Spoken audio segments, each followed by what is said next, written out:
It was summertime on the island of Sodor. Gordon pulled the passenger express. It was very busy, but Gordon loved the hustle and bustle.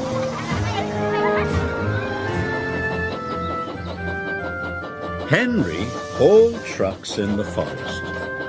He loved the peace and quiet, but he didn't see many people. Sometimes working in the forest could be very lonely. Later, Henry pulled into Knapford Station. He was delighted to see all the passengers.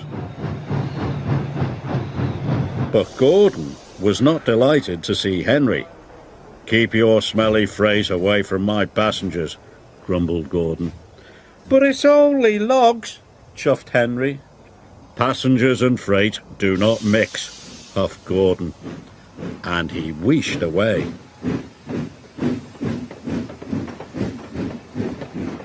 Henry watched the express leave the station. "I'd like to pull passengers," sighed Henry, "just for a change."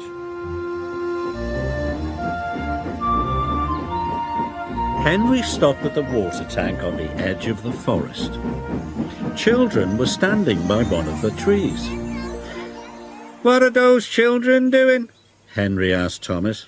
"That's the old Sodor wishing tree," said Thomas. "They must be making a wish." "A wishing tree?" gasped Henry. "How wonderful! Do you think it would make my wish come true?" asked Henry. "It might," said Thomas, and he puffed away. Henry rolled up to the wishing tree. He took a deep breath and made a wish as hard as he could. "I wish I could pull the express instead of Gordon," he said. That evening the Fat Controller came to see Henry. "Tomorrow you will pull the express," he said. "Thank you, sir," said Henry happily. His wish had come true. The next morning, Henry chuffed cheerfully into Knapford Station. When his passengers were on board, Henry blew his whistle and pulled out of the station. Henry puffed too quickly. "Go gently," called his driver. "You can bump freight, but you can't bump passengers." "Sorry," puffed Henry. Henry puffed proudly through the countryside. "Pulling passengers is a grand job," he said. Gordon was in the repair yard. He was being fitted with a new boiler. But Gordon felt lonely. He was missing his passengers. The passengers were missing Gordon too. They were having the bounciest, bumpiest ride they had ever had.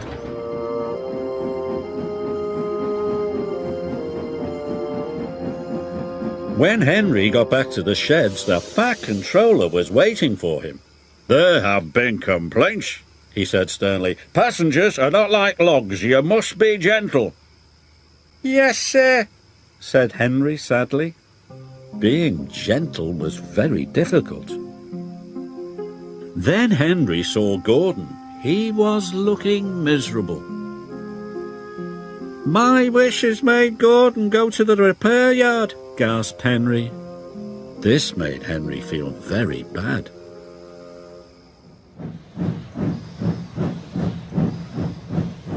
The next day, Henry had to collect the buffet car.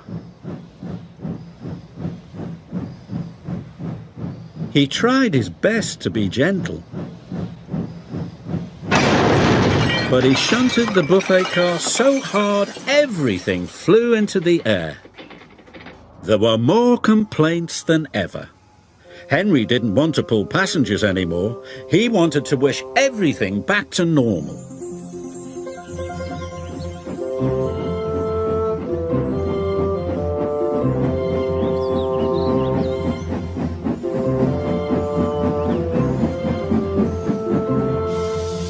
But when he arrived at the forest, Henry couldn't remember which tree was the wishing tree.